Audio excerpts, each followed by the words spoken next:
welcome to the Law of Positivism podcast. I'm your host, Shireen, and I'm the creator of Law of Positivism. I'm here to help you on your spiritual and healing journey. I am a certified yoga and meditation teacher, a student of Chinese medicine, a doula, a Reiki practitioner, and a passionate, highly sensitive person. I want to use my knowledge to channel information and messages for you to grow on all levels.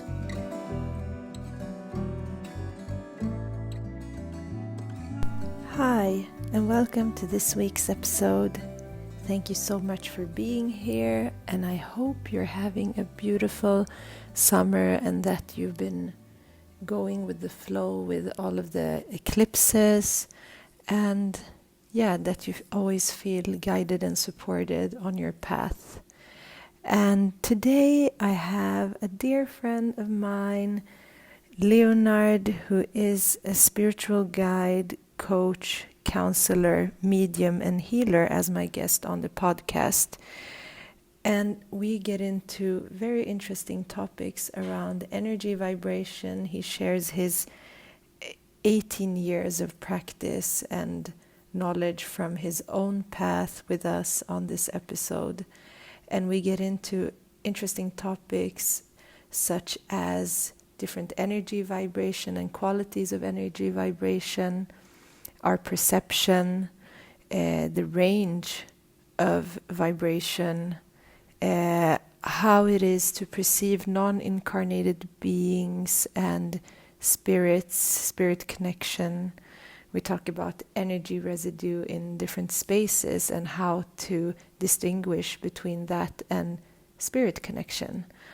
We also get into angels, how to perceive auras, and the tarot. So this is a very interesting and unique podcast episode. I hope that you can learn a lot from this, and if you have any questions, you can connect with me. So enjoy the podcast. Hi, Leonhard. Welcome to the podcast. Thank you, Shireen. Thanks for having me. I'm so glad that you're here, and I would like to ask you, how do you stay mindful and present? Well, I have my practice. I do yoga every day, 30 minutes, about 30 minutes, and then I meditate after that 10 to 15 minutes. And I have a reminder on my phone, actually, that reminds me every hour to stay present, to not oppose, and to surrender to what is. Oh, that's a great practice, and so good for everyone who has like daily lives where they rush into things, or we just get caught up in work. Then that's a good reminder to have, just to slow down. So Thank you so much for sharing that. And I would love for you to introduce yourself. We have known each other for right now it should be 4 years actually. And we met through work, and with time we just started talking about these more spiritual and non-physical aspects of life, and we found each other in that. That was beautiful, I think, and so great to have someone at work that also practices the same type of lifestyle as myself. So I was so happy to meet you, and I would love for you to introduce yourself first to the listeners as well. My name is Leonhard, and I've been on this spiritual journey intensely since I was 25. So that's 18 years now. I'm originally from Austria, and grew up in the countryside, which made me have quite a tight connection to nature energies, I want to call it. I think we live close to, the village is close to a forest, and in that forest, of course, I always had my sensors out. I always sensed my surrounding really intensely. And then when I was living in Switzerland for a while, I did a spiritual healer education, a mediality education, which we can talk about a bit later. And I also did a education in possession, a light possession and stronger possession in Switzerland. And yeah, we met here in Sweden. I've been living here for 13 years now, so for a very long time. And my spiritual education, if you want to call it like that, it goes a bit up and down. So sometimes I'm more engaged with it and sometimes a bit less engaged. It depends a bit on how the so-called earthly life is at the moment. If it's stressful in work, in the regular work that I do, then it's sometimes harder to have the spiritual connection. And then when it's a bit easier in work life, then it's easier again to connect. That's who I am. Yeah, thank you for sharing that. And that's so true. It's always about finding the balance, because we are here for a reason and to also embody the physical, but then it's the practice is to find back and to try to integrate our spiritual practice and lifestyle into everything that we do. And that can be, yeah, sometimes it feels like, oh, there's been a time period where I'm truly connected and everything is flowing, and then a time period comes and we are very much in this physical and in this human human embodiment. So that becomes very apparent, but it's good to have that balance. And I would love for you to maybe go deeper into your practices as a medium and about energy vibration and all of that. So if you want to share, I would be grateful. Yeah. I would like to start with a small disclaimer. I'm a strong believer in that everybody is entitled to their own belief structure. And what we are going to talk about now is, of course, tightly connected to my belief structure. And I don't believe in forcing my belief structure on other people.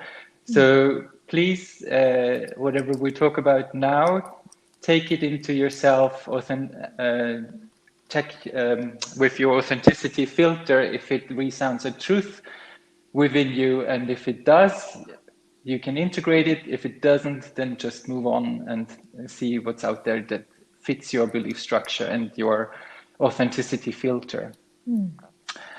I think that's something that is super important for us as incarnated humans, to establish this authenticity filter, to whatever, especially as a medium, whatever information you get, you need to authenticate it for yourself and understand, is this truth or is it something else?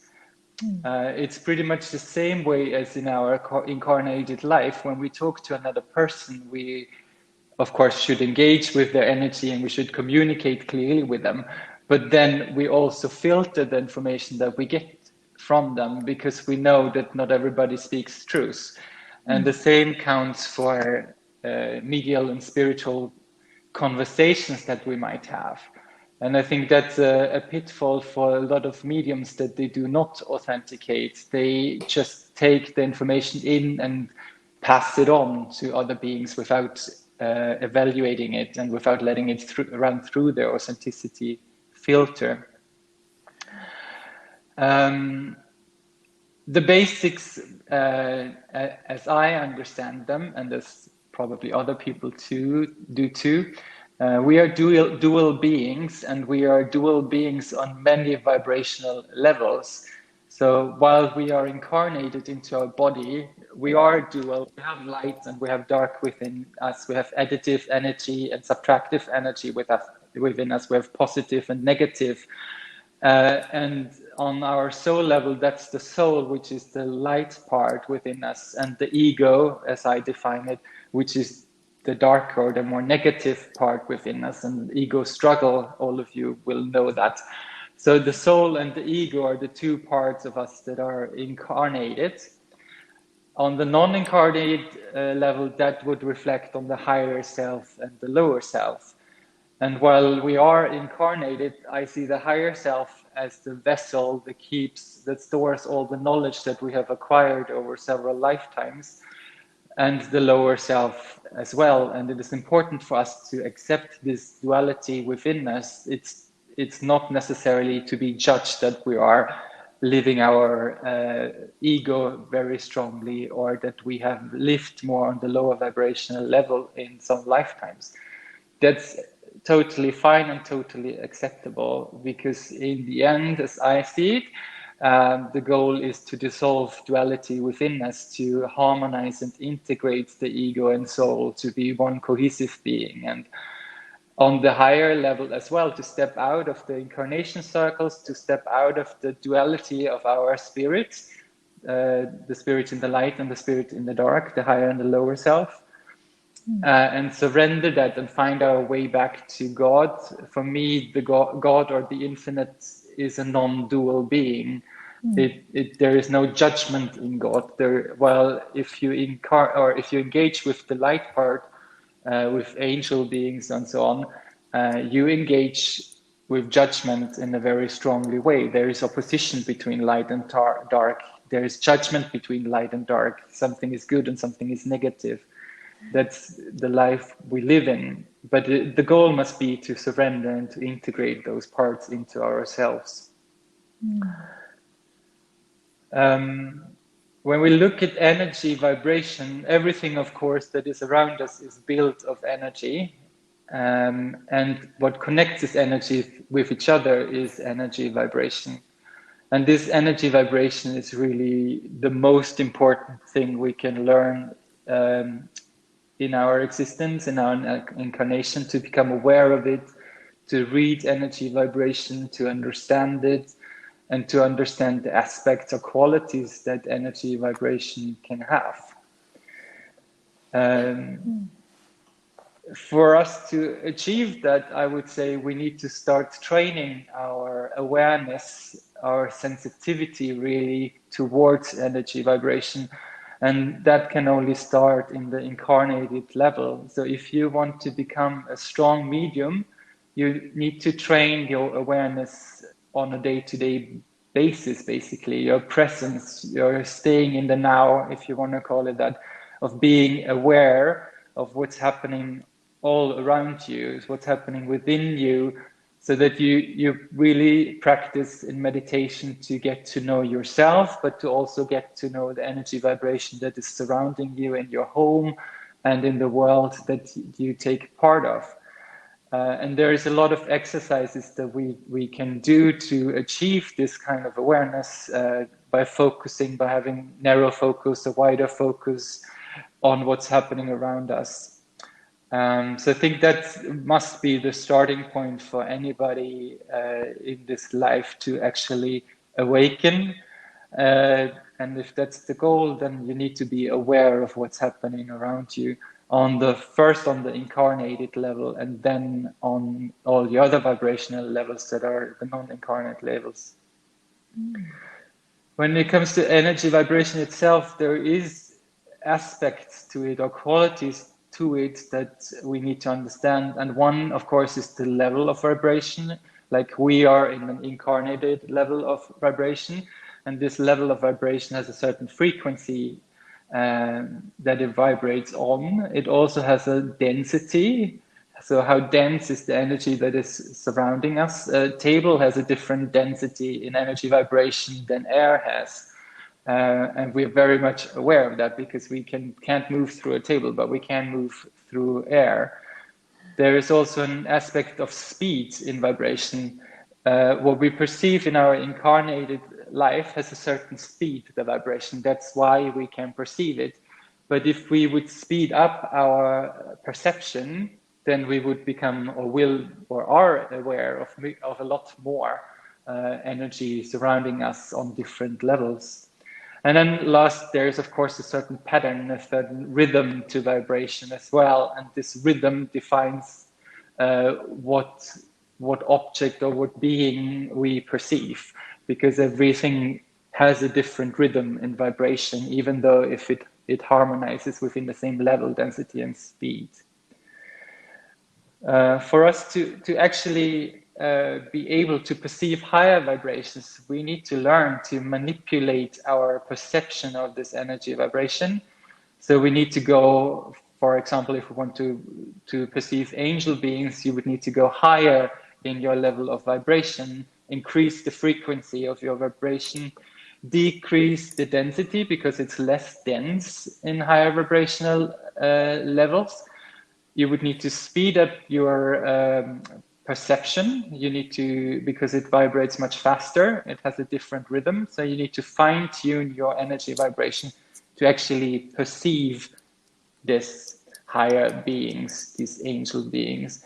And of course, most of us that are developing medial or spirit connection abilities do that quite automatically, but it is a learning process that builds on our energy vibrational perception on the incarnated level. So if you're very unaware that you have a hand in your day-to-day life, it's going to be extremely hard for you to become aware of a spirit or a higher being. Yeah, so these incarnated levels that we can perceive, I see that with a lot of mediums that they're not very clear about what it is that they're perceiving, on which vibrational level they are. So it's important for us to experiment with that a little bit as well. What are lower vibrations that we can perceive? What are higher vibrations that we can perceive? When we talk about the classic ghosts that people talk about in mediality, so those are no longer incarnated souls, but souls that haven't passed over to spirit. That's also very important to understand the difference between a soul that is non-incarnated and a spirit on the other side. Because when our soul transitions to spirit, we transition back into our higher or lower self, depending on what kind of choices we have made in our life.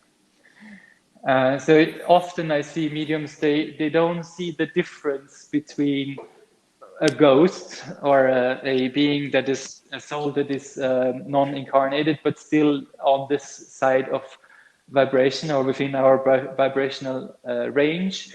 They don't see the difference between what are energy remainders in a room and what are ghosts. And they don't understand, okay, has this soul passed over, or the spirit passed over?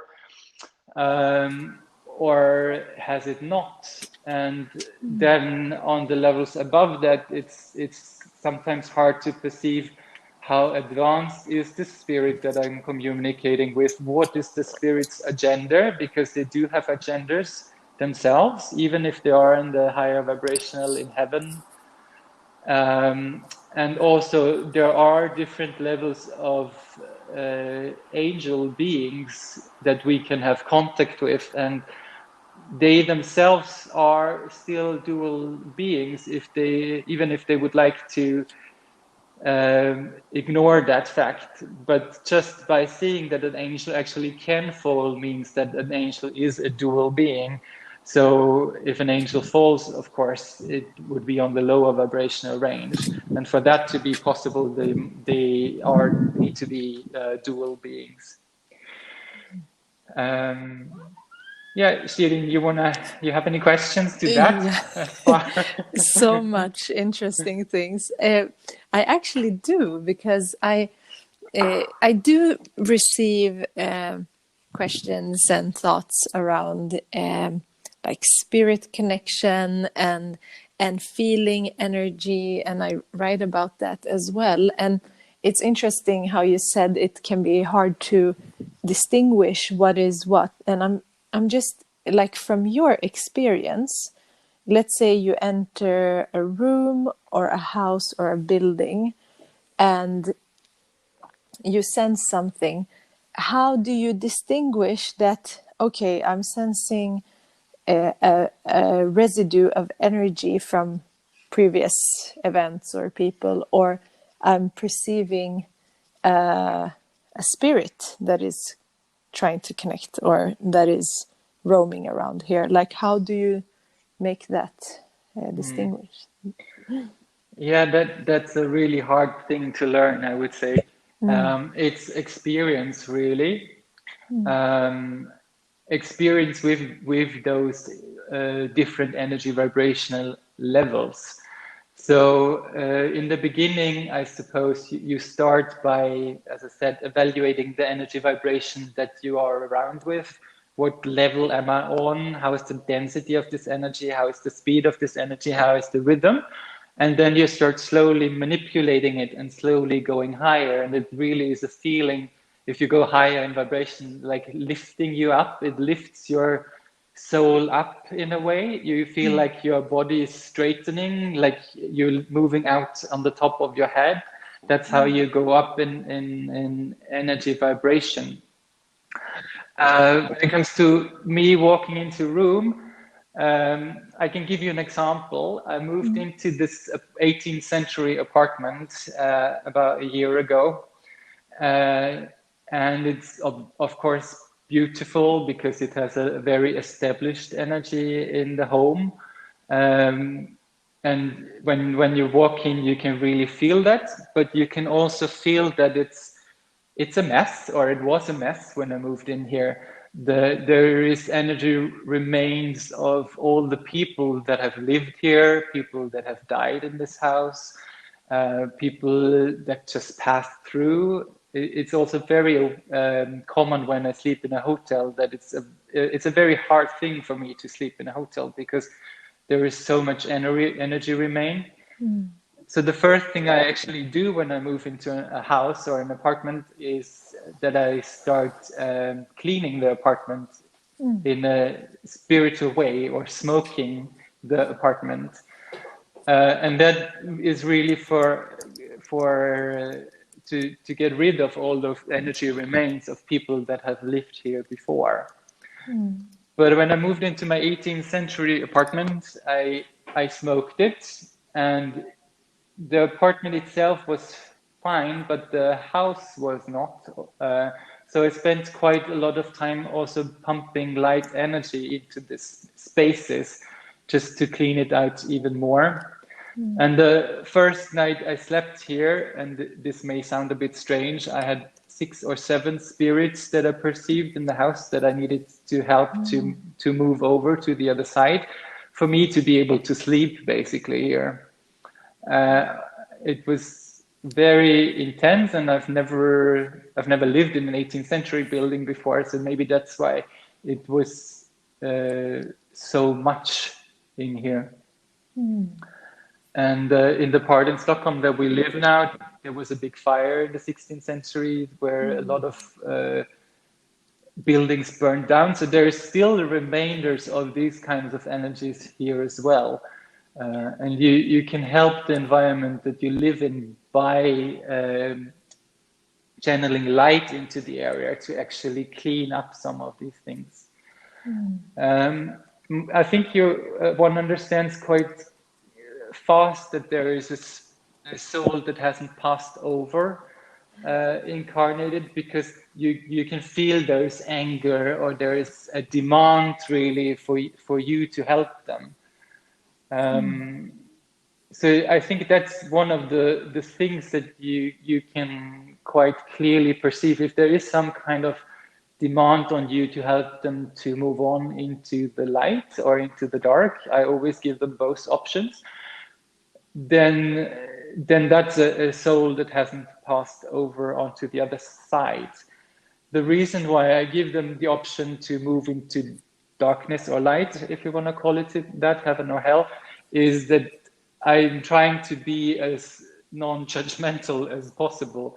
If there is a soul that had a dark purpose during its lifetime, then I don't know if it's fair or a good thing to push them into the light.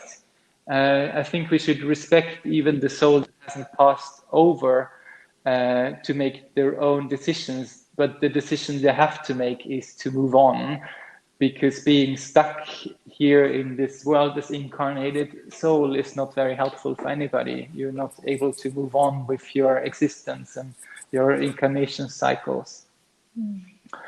Then I also think that sometimes people make it too hard for them when it comes to helping souls to move over to spirit, because it's actually quite easy. You help them lift their own energy vibration in which they are stuck in, because they're stuck.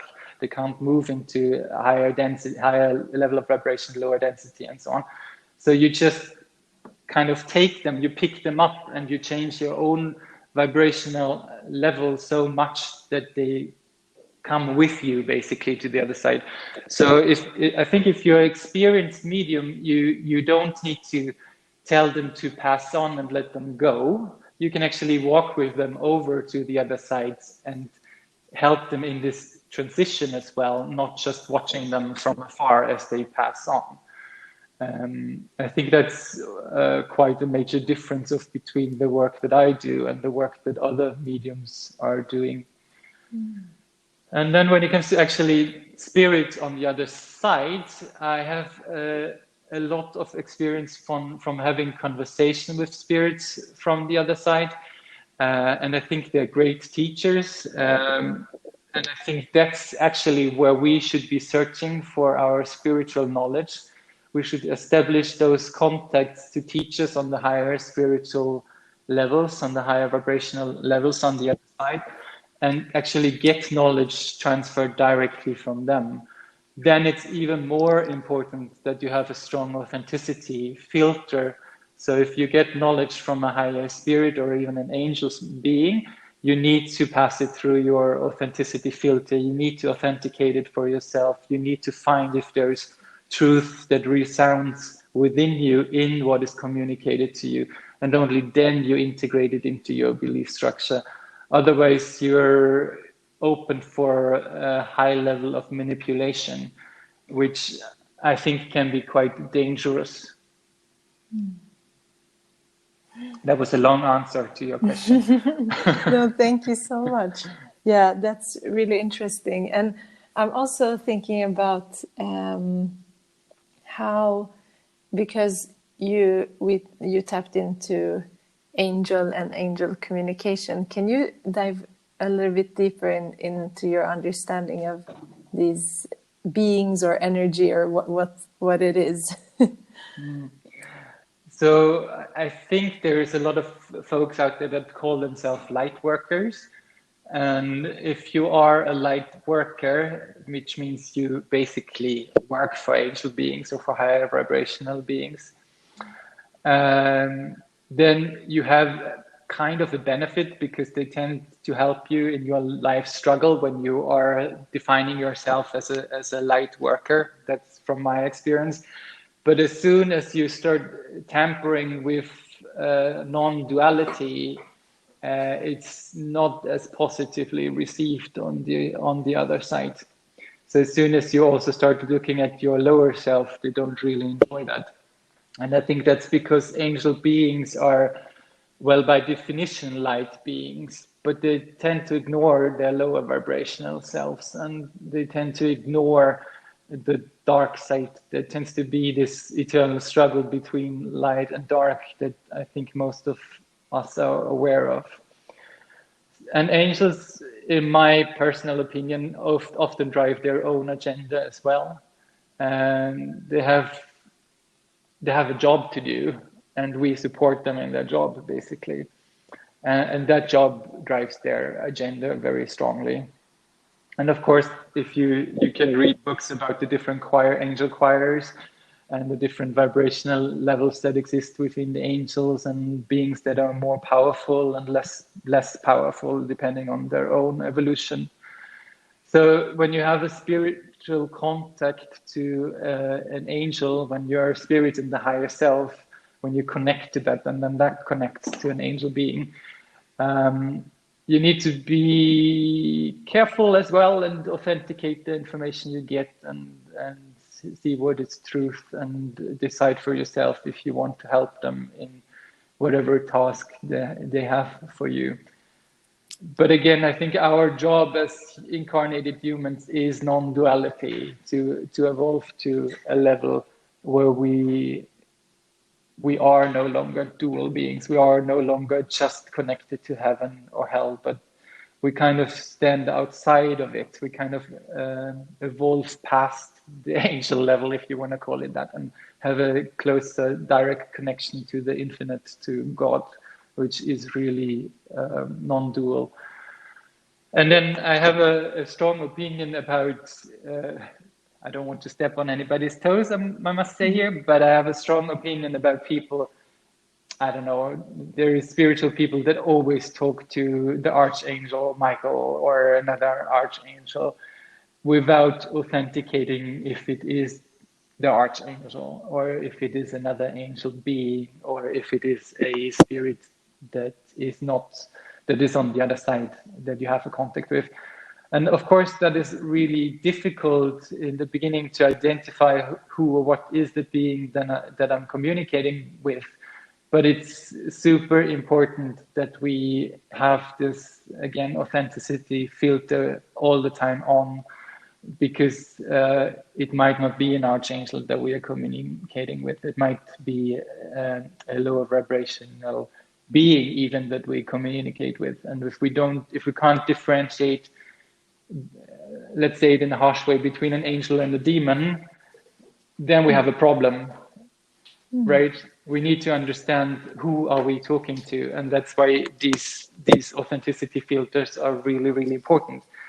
And I have to say, if you are in contact with an archangel or a being that calls itself archangel, and it doesn't sound or it doesn't resound within you as truth, it feels wrong, then I strongly recommend that you break this connection off immediately and you just put a stop to it, you push that being away, and you close yourself off to this energy. Yeah, so it's being also very aware, and it can, I think it's a hard thing to do in the beginning, like anything else, to really observe and to perceive what is real, what is not real, what is authentic, what is not. But it's a practice, and I think this practice is when it's like with all types of different practices, it comes to some, and then if it's really, it comes in a way which is really serving you, then it should be very it should uplift you and it should feel good. And I'm also thinking about the different, like, how is now just regarding energy, what is in your sense like our aura, and how can we work with our own aura? I don't know if it, like, because I know it's also, there's ways to perceive our own aura and others. So how do you see that? It is an evolution. Perception or sensitivity is an evolution. Like you said in the beginning, you start by sensing yourself, by becoming aware really of yourself. That has to be the starting point. You define also, you work on defining who am I and what vibrations do I carry within me. So you always start with your soul, with the definition of your soul and perception of your soul. So your soul resides within your stomach area, I would say, or your sensitivity resides there, really. And you perceive your body. There is plenty of body walkthrough meditations that you can do that helps with perception of your body. Then you move on to experiencing your vibration within your body, and then you step out and experience the vibration outside your body, which people call aura. And the aura, you can read a lot about the different levels of your aura as well.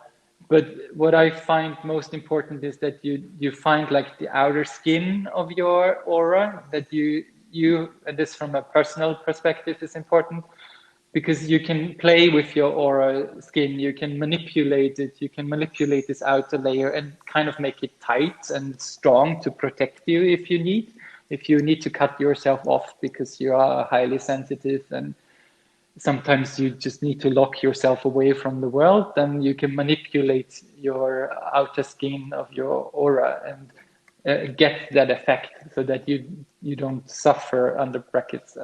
You're not in pain all the time. So that for me is aura perception, really. You go outside your body and you perceive the energy around you. The next step then would be I think the easiest is if you sit in a park and you start extending your aura or your sensitivity to engulf a tree or a plant, and then start perceiving that plant. You can, of course, do that at home as well with a pot plant. Try to experience that plant by touching it at first, by experiencing what it is in its physicality, and then by seeing how the plant vibrates, how energy flows through the plant, how energy vibration builds up this plant. And once you are quite confident with energy vibration, the perception and your sensitivity when it comes to plants, you can move on to animals. You can experiment with dogs, for example, because if you kind of portray, if you're very calm and you kind of reach out energetically to a dog, you can see that the dog reacts to your touch, your sensitivity touch, your energy vibrational touch. A dog will recognize it and will start looking around and seeing, oh, where is that energy coming from? And when you have understood how energy flows in a dog or in a cat or in an animal, you can move on to humans. And then we talk about what I call reading in other people's books, which actually is not okay to do, but it's necessary to do when you're starting out with your sensitivity, because then you reach out energetically to another person and you can read the energy of this person. And you understand their motivations, you understand, it's maybe empathy in a way, but you get more information. You can tell if a person is feeling good or bad, if that person is sick, if there is something wrong in the energy vibrational field, in the aura field of that person.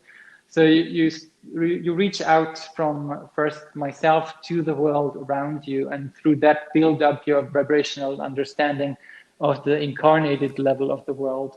And then when you go a little bit higher, you will get in touch with non-incarnated souls, and then you go higher again, you go to have conflict with spirits, and you go higher, angel beings, and so on.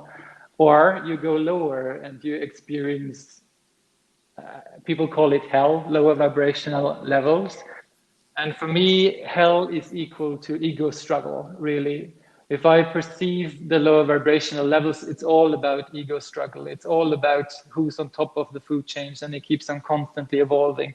It's not like the energy vibration in the higher vibrational levels. In the lower vibrational levels, it's a turmoil. It's constantly changing. So, yeah. So sensitivity has to grow like a plant, like a tree. It reaches out with its branches to the higher vibrational levels and with the roots into the lower vibrational levels. And that's what we do as humans as well. We engage duality in the beginning of this process before we can disengage duality and reach out for non-dual realms. And that we do through this building up. So it's very hard for somebody to say, okay, today I'm going to be a medium, and you go out and you go to a teacher and a course, and they can't really explain to you what you need to do. So then you sit in this mediality course like I did and wonder, what is going on here? What am I supposed to do? Please explain to me. You need to go through this evolution to be able to have a strong medial contact. Yeah, that's very true. Thank you for sharing that.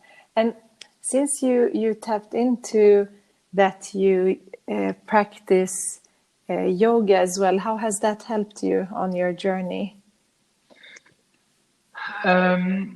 it has helped and it has not helped, actually. And I know this is something I get a lot of critique or people wondering about as well. Now, my yoga practice is 30 minutes, but I have to admit it grounds me too much sometimes. And that's maybe because I do a very intensive kind of yoga, because I see it as a workout.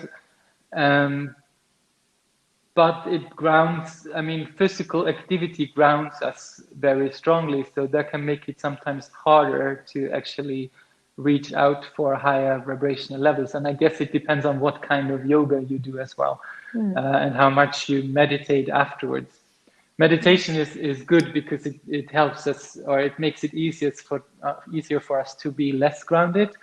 While sport, if it's intensive sport, grounds us very strongly in this world, and that makes it harder to actually reach out for higher vibrational levels. The same counts for work. If we have a lot of problems or challenges at work that we face, and we're very stuck in our, I don't know if you want to call it pain body or Shenpa, or our inner conversations, then we are very grounded in this world, which makes it much harder to manipulate our vibrational perception to go higher or to go lower. So it's easier when you're less grounded to actually develop medial abilities than if you are very grounded in this world.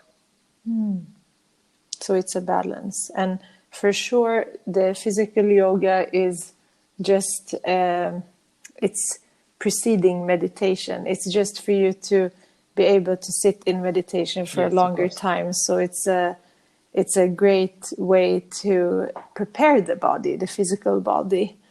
And the last question I have for you is actually regarding, because you do read the tarot as well, and I wanted to ask you what is the tarot for you, and how do you use it in your practice? So I have a bit of an ambivalent relationship to not just tarot cards, but also to pendles and angel cards and rune stones and whatever you want to mention here. All of these things can only be door openers. So whatever cards you lay in tarot, they are functioning as door openers for your sensitivity to connect to knowledge. So I think if you are a not very sensitively trained person and you lay tarot cards, it's going to be very hard for you to actually get something out of it. While if you are very sensitive and you know your vibrational levels, and you can connect to energies, tarot cards open the door to timelines.